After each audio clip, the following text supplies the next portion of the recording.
started on this false flag attack. We have now what could possibly be the pretext for war in the Middle East. It turns out that this Iranian American citizen has been, the mainstream media is saying that he is attacked or he's responsible for this plot to assassinate a Saudi ambassador.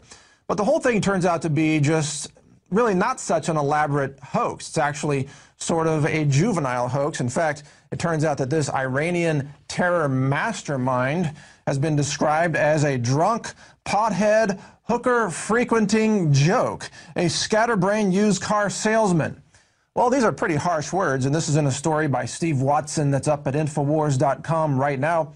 Harsh words, but they indicate that this person is almost certainly not capable of masterminding a highly complex international terror plot as a pretext for war. No, this is a patsy who has been recruited by, well, you'll find out, by certain agents within the U.S. government apparatus, you might say, a certain individual who's been recruited to carry out acts that will allow them to justify coming actions that will certainly take away your rights.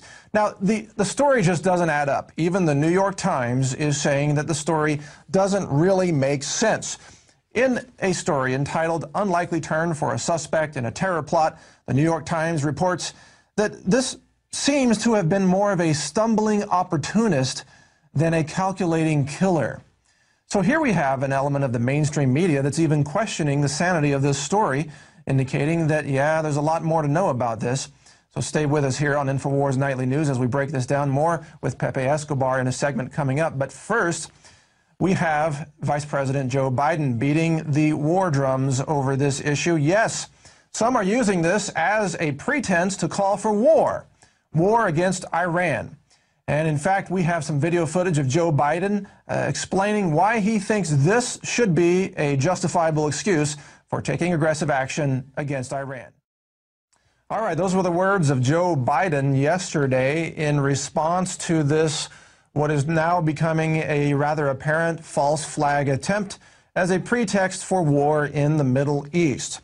Now, the Saudis are now jumping on top of this, too, as opportunists who are taking advantage of the situation. They're saying that Iran must, quote, pay the price for this alleged plot as the U.S. resists retaliation. So you see lots of countries, lots of globalists are beating the war drum in order to try to make this a justification for taking the actions that they wanted to take in the first place. So here to give us some more analysis of this and break this down for us in terms that we can more readily understand is Pepe Escobar. Pepe, thank you for joining us tonight here on Infowars Nightly News.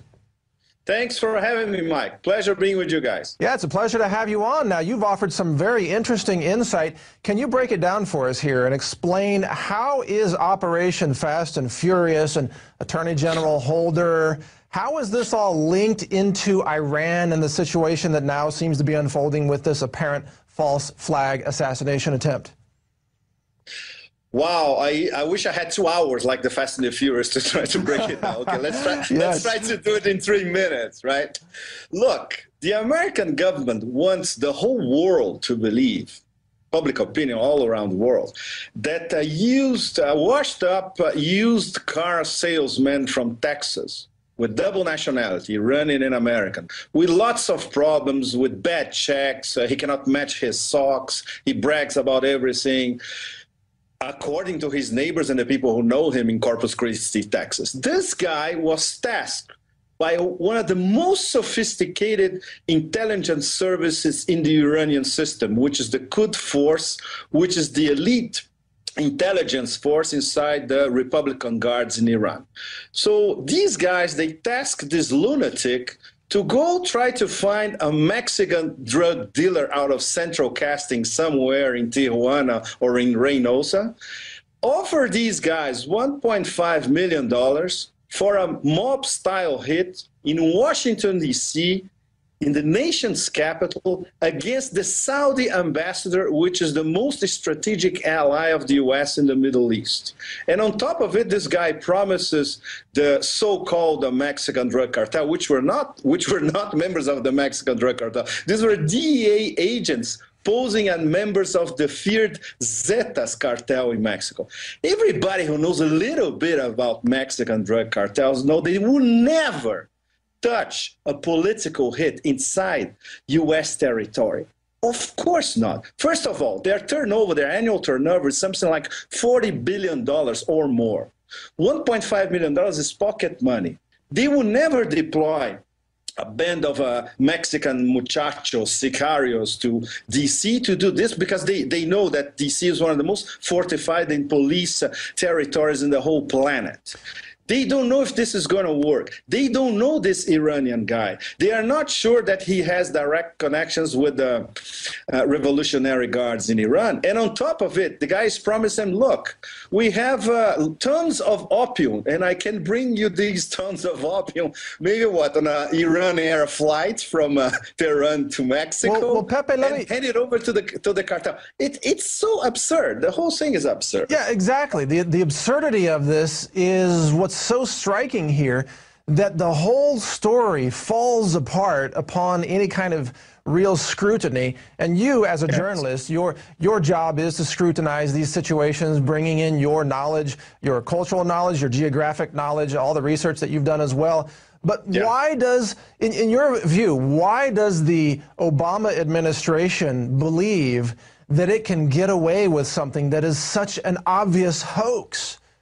Look, it beats me. It not only beats me, it beats the best analysts of the Iranian system. It beats people like Robert Baer, who worked for the CIA for over 20 years. He said more or less the same thing. This is not the way the IRGC and the Quds Force operate. I've been to Iran many times. I've met some of these guys. It was very difficult for us foreign journalists to meet anybody from the IRGC. Even to talk to a simple spokesman in Tehran is very complicated. But these guys, they know what they're doing. They always use proxies. They will never use somebody that they don't know, that is a U.S. resident. They wire money to a New York bank account, which is completely absurd. Everything is tracked. Right. That's pretty funny. There's so many inconsistencies. You know, this guy keeps calling from Tehran to the U.S. and bragging about his connections with the people.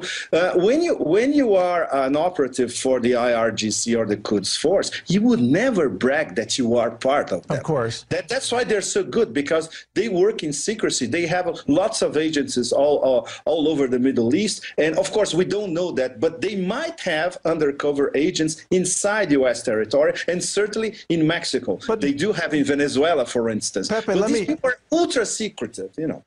Let me ask you, look at what's at stake here. There is so much at stake in terms of the power structure. Obama is hurting in the polls. He needs something to make him look like a hero. Israel has been wanting to bomb Iran for, what, years now, maybe longer, forever, right?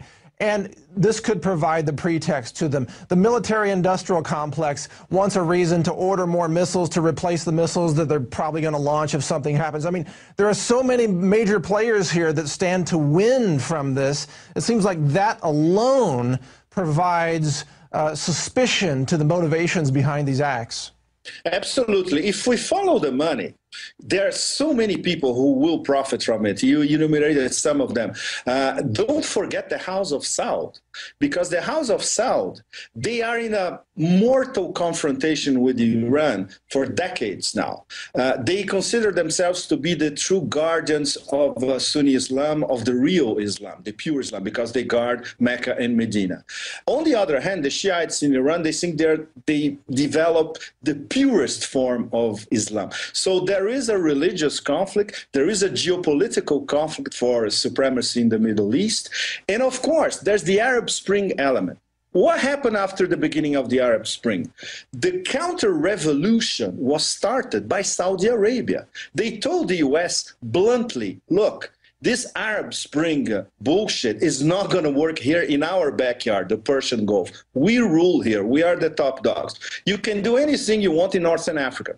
And that's why, for instance, they facilitated that Arab League vote that led to UN Resolution 1973, that led to NATO imperial war, that led to the fall of Gaddafi. And look at what happened in Bahrain. They invaded Bahrain. Look what happened inside Saudi Arabia, in the eastern provinces. Mostly Shiites live there. That's where the oil is. And that's where the unrest against the Wahhabi dynasty in Riyadh is very, very powerful. They preempted everything. They're still repressing it. We don't read about it, not even in the Middle Eastern press. You won't follow this in Al Jazeera, for instance. You won't see this in Al Arabiya. And obviously you won't see that in the US and European press as well. So now, for the House of Saud, it's perfect because they are being depicted as the victim of an evil plot by the evil Iranians. You see, so the US wins, the Obama administration wins, the neocons win, Israel wins, and the House of Saud wins. Who loses? World peace. Well, exactly. The American people lose, the Saudi people lose, the Iranian people lose, the Israeli people lose. Once again, it's the people losing and the governments winning in their minds, even though, of course, they ultimately lose as well. But we're about to wrap this up in a couple of minutes here, Pepe, but let me ask you this. Okay. You cited many very important cultural contexts for explaining what is happening with the House of Saud, for example, and the history of key members of in Iran who would be responding to this and so on. But the American people are generally not in a sophisticated way informed about these issues. This is beyond the sort of cut and dry, make it simple, dumb it down mainstream news that most people are hearing. So it seems like it's easy for the mainstream media to just sell the American people on a fairy tale. Absolutely, and I've been following closely the coverage in the U.S. corporate media, and it's amazing. They think that they can get away with anything, and there's not even an inch of questioning of the official story. You only read about that on the internet and on websites from Asia or from Europe, for that matter. It's crazy because anybody who knows how the Iranian system works, you look at this plot and you see that it's absolutely implausible. If they wanted to kill a Saudi ambassador, they could kill a Saudi ambassador in Iraq or in Syria or in Jordan. Of course, right. Why do it in Washington? And their operatives are there, right? So how could you establish a plan like that in Washington, D.C., of all places, which is like if you are a suicidal regime inviting the U.S. to strike you? It's beyond counterproductive. It's beyond foolishness, in fact. So the thing is, I think the most plausible way to explain what happened is this guy, by the way, this guy is an opponent of the regime. So he may have concocted this plan. The DEA agents were already infiltrated, got hold of this guy. They sold him the idea that this plan could be concluded. In fact, don't forget that it was the DEA agents who suggested the restaurant hit. It was not Arbib Sar, the Iranian-American guy. Well, look, he was induced to do something that the FBI and the DEA wanted him to do. So once again, another patsy.